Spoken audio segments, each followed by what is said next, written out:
What is up, guys? Digger Jim here, back with another video. Today we are doing Bearded Comic Bros in Cole's Comics Claims Cover Challenge, Indie Edition. That's right, we're doing indies. No big Marvel or DC books, just all indies. Oh, and there is a caveat, we can't use Image, because I guess they don't think Image is an indie anymore, because it's so big. Whatever, that's fine. I'm going to be honest with you, I have very few older independent books because I used to just read Marvel and DC.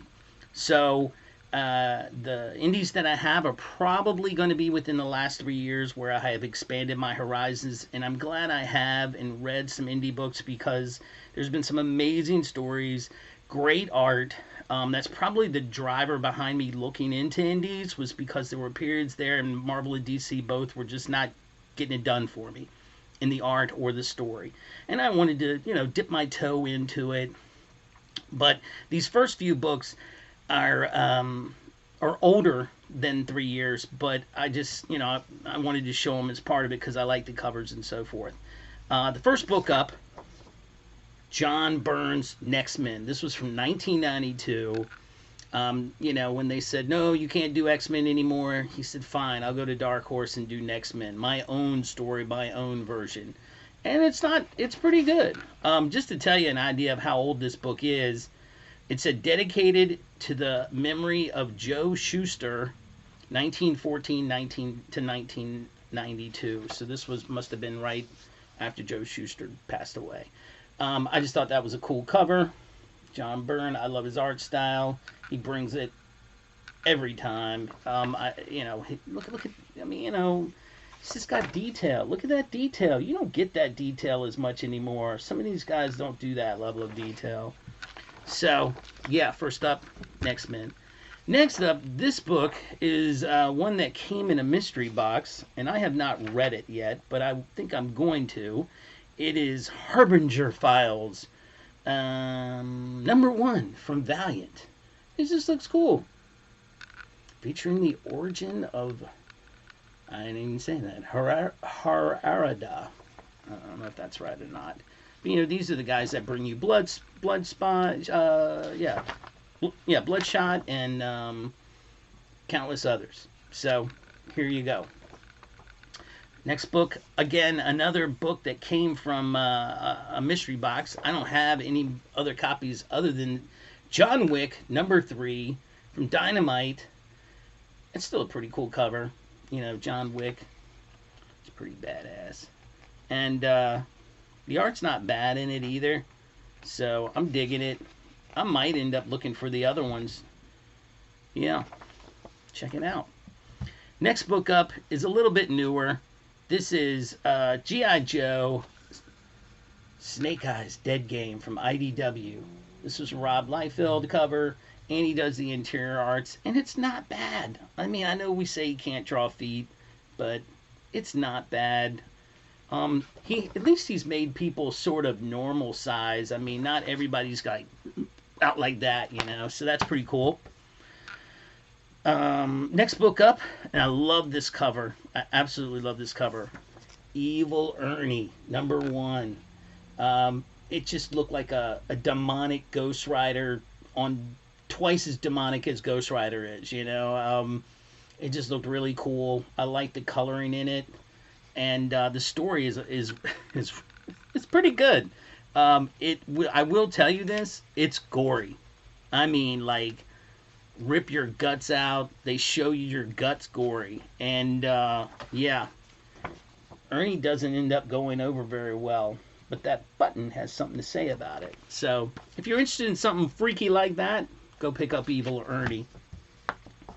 Next book up is, and I can't have a video without this book, Godzilla vs. King Ghidorah. This is also an IDW book. We're a Godzilla family here. My son has always been a Godzilla fan. We've been to G-Fest like 4 times in Chicago, which is their version of Comic-Con, where it's all a bunch of Godzilla fans. So, yeah. I mean, it's great art, great story. Highly recommend reading that as well. Next book up. This is one that came out of a mystery box, but I thought it was a dope cover. Red Sonja. It is the like deceased version. It's a Perillo cover. I love Perillo's work. I got that one in a mystery box as well. I don't read Red Sonja, but this came in a mystery box, and I looked through it. It even has Vampirella in it, and you know, it's pretty cool. Next book up is Watchdog Legion #1. This is by Behemoth. It's you know, I got this. It's just something a little different. I was looking for something a little different, and I combed through it. It's sort of like the art is pretty decent in it.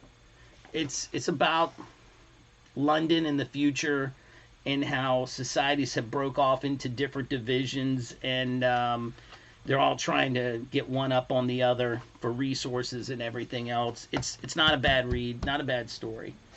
Let me see.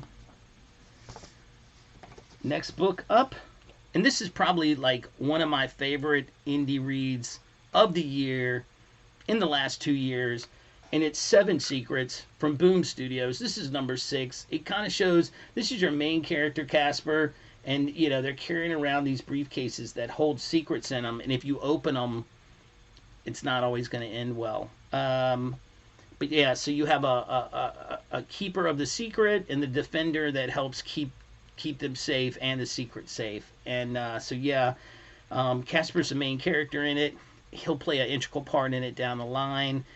I highly recommend. It's finished its run. It went to 20 issues, and it's now, I think it's 20 issues, and now it's done.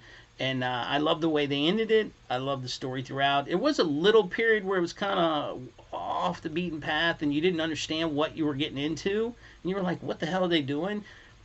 But they made up for it in the end. So, next book up, I couldn't have an indie book. You know, I couldn't do this indie challenge without bringing this book in. I found this book at my LCS, and I can't. I've got a couple of issues of it. I think all the way up to issue 4, and they haven't seemed to be able to get it in. It's from Action Lab. Danger Zone is the distributor of it. It's called Digger. Digger #1. I had to have it. I'm Digger Jim, right? And it's a horror book. It's, basically these guys are grave diggers, and they know when people are, like, zombies are coming up out of the ground, and they're the ones that hold the line to make sure they don't get out into society. It's a pretty basic story, but it's kind of cool. I like it. Probably one of my second favorite reads, as far as within the last year or so, was this book, and I don't even know how to describe it. It is Barbaric from Vault Comics, and yeah, it's amazing. I grabbed it on a whim. Just was like, you know what, that looks like a cool cover. I mean, look at that axe, man. That axe is dope. So yeah, I loved it. I mean, it was. He didn't take any guff, and he was this guy is a barbarian, and this is not, excuse me, but this is what he does. He drinks, he fucks, and he fights, and that's what he does. And then he drinks more, and he fucks more, and he fights. He's a barbarian, and that's what they do. And his axe here is pretty dope as well. So I would read that. That's funny. All right, so the last book, I'm going to show you 2 copies of issue 11, and this is called Delta Dogs, and this is from Millennial Comics, and this is published by Vonell Young, Mark Marvita, and Marvin Marvita do the art, but Vonell Young is the writer of this. And the reason why I'm showing you this is issue 11 that was distributed to everybody else. But then this is the Blastin Stashin issue that was Vonell allowed Pocan Joe to come up with his own book and this is the Blastin Stashin. You see Pocan Joe. And this cover is done by our very own Austin LeMay. And I don't know if you can see if it's going to film him, but there's his, right over there is his name. And Austin LeMay is an amazing artist in our community that did this cover. I've got all the issues. I think they've gone up to 18. And it's a great story. It's kind of local in a way. I grew up in Richmond, Virginia, and this is based in Chesapeake, Virginia, which is right down the road. And it's about family, it's about brothers and cousins, and it's a group of them that end up getting powers and how they deal with their everyday life and possessing these powers and what they're going to do. Are they going to be good guys? Are they going to be bad guys? What are they, what are they doing? And how are they going to keep each other safe as a family? I highly recommend this book as well. I'm probably going to do a whole video on these guys because I just think they're amazing. But yeah, those are my covers for the cover challenge. Let me know what you think. Hit the like button, subscribe, tell your friends about it. Leave a comment which one you thought was the best. Was it, Next Men? Was it Snake Eyes? Was it the Perillo variant? Which cover really, did it for you? And, go ahead and join in the challenge. The more the merrier. I'm going to put everybody's link down below, Bearded's and Cole's. I'll probably put links of other people that have done the challenge, see what covers they got. Like my brother did it, BrotherJohnComics did it, Flash by Night did it. So join in the fun, all right? And as always, keep digging.